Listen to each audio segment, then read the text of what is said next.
Boa tarde. Nós somos do Colégio Atlântico e estamos aqui para apresentar um trabalho sobre o eco e endoparasitas em peixes e bivalves. Eu sou a Maria João Alves, Afonso Ribeiro, Inês Monteiro e Juliana Primavera. Agradeço que tivessem atentos. O nosso trabalho consiste num breve sumário, a introdução, material e métodos, dados e resultados, discussão e, por fim, os agradecimentos. Boa tarde. No âmbito do projeto Ponte entre a Escola e a Ciência Azul, o nosso grupo de trabalho dedicou-se ao estudo e análise de bivalves e de peixes, nomeadamente mexilhões, ameijas, carapaus e fanecas. A ingestão destes produtos crus ou mal confeccionados pode provocar patologias no homem. O nosso objetivo principal é ao identificar os parasitas nos peixes ou bivalves, tornar-nos consumidores conscientes e também alertar a população consumidora para os cuidados que tem de ter, pois é o método mais eficaz contra a infecção.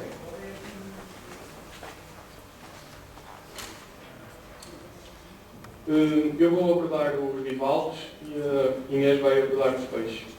A presença de parasitas em produtos de pesca com valor comercial pode constituir um problema com dois aspectos relevantes, ou seja, duas consequências graves. A repercussão económica e o risco de patologias. A repercussão económica resulta do aumento da incidência destes parasitas em peixes e bivalves e o risco de doenças ou alergias devido à ingestão destes produtos. As espécies de bivalves são normalmente encontradas em zonas litorais. O seu povoamento pode fazer-se ao longo da coluna de água ou em diversos estratos de camadas bentónicas, ou seja, camadas profundas do oceano. O termo molusco bivalve é composto por duas válvulas, que se articulam por uma charneira e são mantidas unidas pelos músculos adutores. O corpo é constituído por um pé e uma série de lâminas branquiais, podendo ou não existir um par de sifões.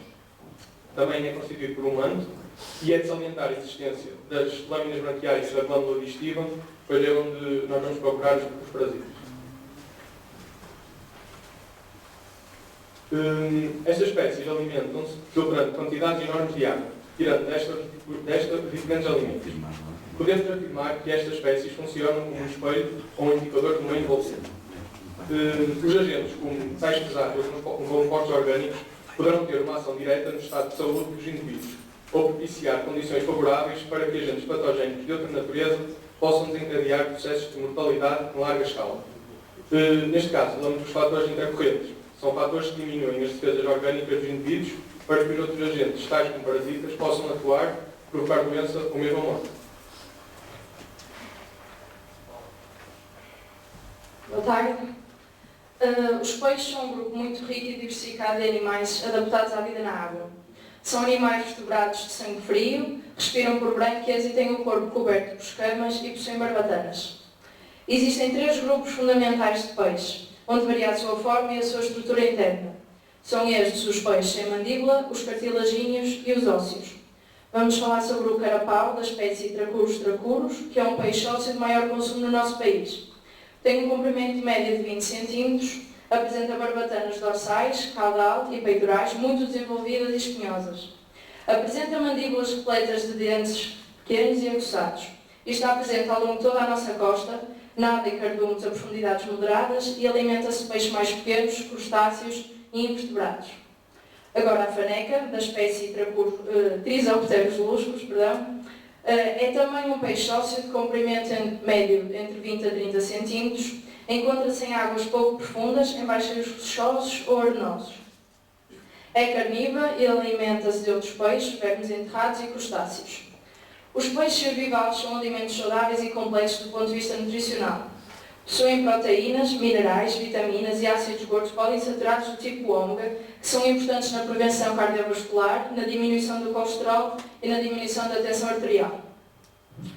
Estas espécies podem ser parasitadas, o que implica um risco para a própria espécie e para os consumidores, nomeadamente o homem, porque muitas vezes somos o consumidor final. O parasita define-se por ser um agente patogénico que utiliza o hospedeiro para sobreviver, prejudicando-o. O grau de infestação, a localização do parasita são fatores determinantes para a avaliação da patogenicidade. Os peixes podem ser afetados por ectoparasitas do género Diclidófora, que são primates monogenéticos que podem ser encontrados nas brânquias. Os ectoparasitas do género Anisakis, que são nemátodos, podem ser observados na cavidade abdominal. Por exemplo, a anisaquiose é uma infecção parasitária do tubo digestivo provocada pela ingestão de larvas de tipo Anisakis simplex, e acredita-se que as larvas possam migrar das vísceras dos peixes para os músculos, se isto acontece se não houver evisceração após a captura. Estas infecções parasitárias são difíceis de tratamento para os humanos, uma vez que não existem fármacos específicos que as tratem, pelo que a prevenção é o método mais eficaz. O aumento do consumo de produtos da pesca cruza mal confeccionados aumenta o risco de infecção parasitária e por isso é necessário sensibilizar as populações e apresentar medidas preventivas.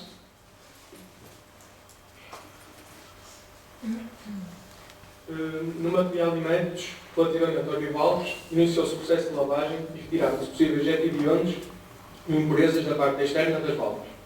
De seguida, procedeu-se à sua medição com um paquímetro. Posteriormente, e com o auxílio do bisturi, efetuou-se a abertura das válvulas para a inspeção visual da cor e estado das carnes. Realizaram-se cortes histológicos das brânquias e glândula digestiva para posterior análise ao microscópio através de técnicas de coloração. Na figura 5 podemos ver a morfologia dos mexilhões. Na 6 encontramos um caranguejo de ervilha. Não se sabe ao certo a sua espécie. Na figura 7 é a disseção do mexilhão. Depois na figura 8 morfologia. Figura 9 as brânquias de ameijo em meio líquido.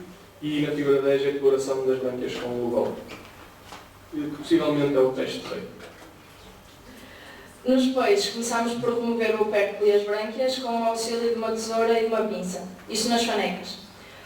Depois, tanto no carapau como na faneca, efetuámos um corte no sentido contrário ao ponteiro dos relógios da cavidade abdominal e à abertura da mesma. Efetuámos também cortes laterais da pele e cortes transversais do músculo. As larvas e dermatos encontradas foram observadas macroscopicamente. Na figura 11, está a ocorrer a disseção da faneca. Na figura 12, a disseção do carapau refrigerado. Na figura 13, podemos observar um nemátodo do tipo Anisakis simplex em carapau refrigerado. E na figura 14, a disseção do carapau pequeno congelado. Nestes dados, a única observação que nós conseguimos dizer é que na contaminação estes resultados não são das ameijas que nós estudamos. Ou seja, nós preparamos umas ameijas, só que nós, para vermos se elas estavam contaminadas, tivemos que trabalhar noutras ameijas já preparadas, previamente preparadas. No mexilhão, também a única coisa é que, ao ser da cor creme e estado das carnes magro ou gordo, não implica que sejam contaminadas. Ou seja, há uma presença de um caranguejo quando a cor é creme e magro, mas também há quando há laranja e magro. Não implica uma coisa. Quanto aos carapaus, analisámos 30 e nenhum deles estava parasitado. A massa média é de 46,20 gramas e a altura média de 18,54 centímetros. Nos carapaus grandes foram analisados 4, 2 deles estavam parasitados, o número de parasitas encontrados no total foi 13, 12 na superfície dos órgãos e 1 na colite na cavidade abdominal. A intensidade variou de 2 a 11 e a abundância de 0 a 11. A prevalência foi de 50%. Nas fanecas, o número de exemplares analisados foi 30, 5 delas estavam parasitadas, a massa média é de 86,91 gramas e a altura média de 20,24 centímetros. Foram encontrados 5 parasitas, a intensidade variou de 1 a 2 e a abundância de 0 a 2, sendo a prevalência de 10%. Em relação aos bivalves, as conclusões e a discussão que tivemos sobre isto foi: em relação às ameijas, não foi possível obter uma relação direta entre as amostras preparadas e os resultados, porque, como o Afonso já disse, tivemos que analisar umas que já tinham sido preparadas porque não tivemos tempo suficiente para analisar as nossas. Portanto, todas as amostras deste estudo foram adquiridas em locais de venda ao público, os mexilhões provenientes do Tejo e as ameijas do Nordeste Atlântico. Relativamente às ameijas, não foi possível obter uma relação direta entre as amostras que preparámos e os resultados, ou seja, se estavam contaminadas ou não, porque as ameijas que visualizámos foram anteriormente preparadas, uma vez que o tempo que dedicámos não foi suficiente, como já disse. Contudo, é frequente a presença de parasitas como perquinhos atlânticos em ameijas. São fatores coadjuvantes à sua presença, À presença desta patologia, aliás, a degradação do substrato, a elevada carga orgânica da coluna d'água e a temperatura e salinidade da água superiores ao normal, respectivamente 15 graus Celsius e 18%. Em relação ao mexilhão, não nos foi possível retirar conclusões devido à existência de caranguejos de ervilha da espécie Pinauterus pisum, achamos nós, em indivíduos tanto de cor laranja como de cor creme, embora ambos magros. Normalmente a cor e o estado das carnes são indicativos da saúde do indivíduo e, além disso, este ser é considerado mais comensal do que parasita. Também sabemos que a saúde destas populações é influenciada por fatores intercorrentes relacionados com o estado do meio. A poluição de origem antropogénica é a principal causadora da degradação do habitat e é, portanto, responsável pelo aumento das parasitoses destes seres. O homem também é vítima da sua própria ação por ser consumidor das mesmas.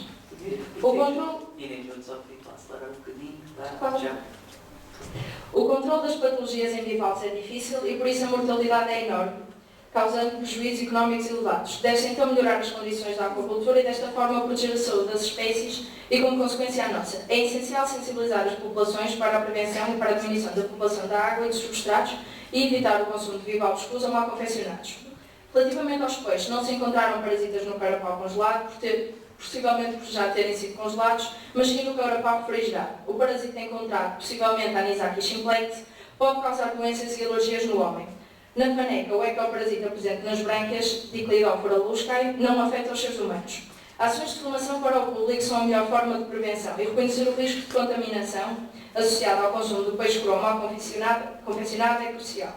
Deve-se então evitar a sua ingestão e recomenda-se o congelamento a menos 35 graus Celsius ou a confecção a 60 graus durante 10 minutos.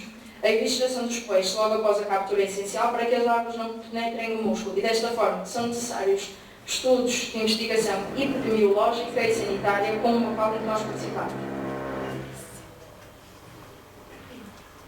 Por fim, gostaríamos de agradecer todo o apoio da Agência de Ciência Viva, à extensão da missão da Plataforma Continental, ao Instituto Português de Mar e Aquasfera e, muito especialmente, ao Quinto do Mar. Gostaríamos também de agradecer de um modo especialmente afetivo a toda a equipa do Quinto do Mar, aos doutores Raquel Costa, Diogo Geraldes, Bernardo Mata e Fernanda Silva, e aos investigadores do ICMA, a doutora Paula Ramos e Francisco Moura, os nossos felicidade, simpatia e profissionalismo que nos acolheram neste projeto.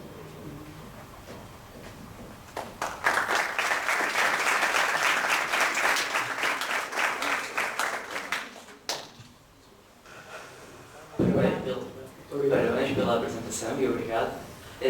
Agora, se temos aqui 5 minutos para questões, se alguém tiver alguma questão, ainda não é pedido.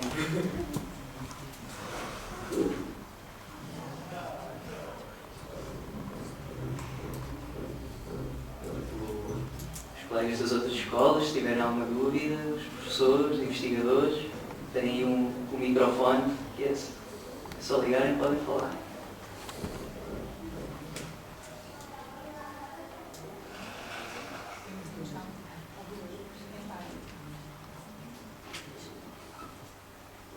Parabéns pelo vosso trabalho, foi bastante interessante. Na vossa apresentação, um pequeno reparo, vocês têm a altura, é mesmo a altura do corpo do carapau, ou vocês estavam-se a referir ao comprimento total? Sim, ao comprimento. Pronto, isso sempre a corrigir. Em termos de manipulação, ou seja, vocês tiveram a trabalhar com duas espécies, que cuidado é que vocês tiveram, uma vez vocês estão a trabalhar com parasitas, certeza que devem ter alguns cuidados de manipulação do organismo para evitar que vocês próprios fossem portadores desses parasitas. Quais é que foram as maiores dificuldades nos bivalves ou no peixe? Que cuidados é que vocês tiveram?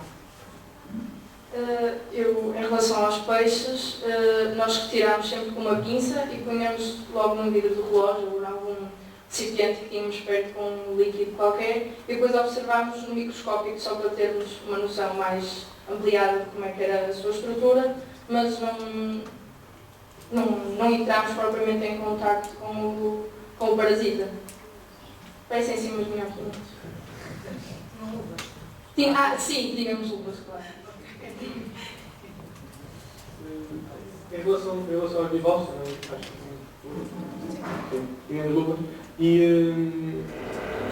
ainda também nós não tivemos a oportunidade de ver se estavam continuando, mas nas enfermeiras que já estavam preparadas, ficou tudo encarregue ao Dr. Francisco Coelho de prepará-las e de deixá-las prontas para só visionar. E nós só visionamos, não estamos a tocar nas amanhas, estavam terminadas. Eu tenho uma pergunta. Não é sobre bivalves nem peixes, porque eu não percebo nada disso. É sobre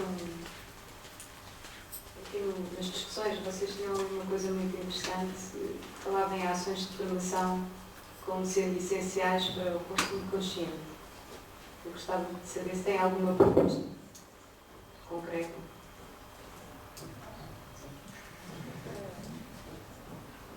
E se não pensaram nisso, podem pensar agora. Que tipo de ação de formação é que fariam? Na escola, começaríamos pela escola porque é o meio que temos mais acesso. Provavelmente começávamos com os mais pequenos, já o primeiro ciclo, porque normalmente não gostam de peixe, mas começassem a perceber como é que funcionava e como faz bem. Também faríamos isso na nossa apresentação, do ponto de vista nutricional. Acho que seria um bom começo, porque serão os adultos também, não é? Assim, para explicar, podem ser muito mais complicado explicar a adultos, porque nem toda a gente tem disposição para estar a ouvir o que a gente tem a dizer sobre os peixes ou sobre os bivalves. Começar pelas crianças, também chegam a casa, olha pai, sabes que pode haver bichinhos, não sei. Acho que poderia começar por aí, é o meu ponto de vista. Começar pela escola. Vocês têm que é? 12º. Se tivessem no 11º, desafiava-vos a fazer isso. Obrigada. Obrigada.